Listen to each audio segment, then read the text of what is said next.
Гестот на солидарност на Македонија и на другите балкански држави со Западот во протерување на руски дипломати не значи дека ќе ја заврза нивната интеграција во НАТО и Европската унија, вели Майкл Карпнетер од Центарот Пен Бајден во Вашингтон, според кој евроатлантските институции треба да се ангажираат многу повеќе за нивното зачленување. Се надевам дека американската администрација ќе помогне во интегративниот процес.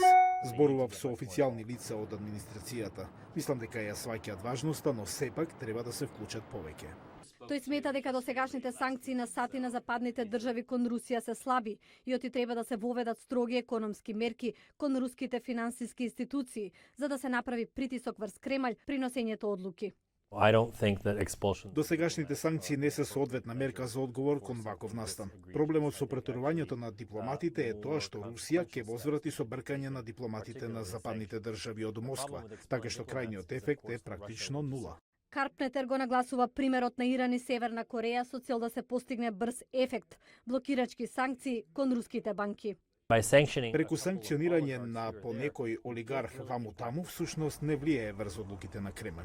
И Едвард Џозеф, долгогодишен експерт за Балканот, смета дека руските закани кон Македонија по протерувањето на незиниот дипломат се секундарни. Важна е интеграцијата на државата во НАТО.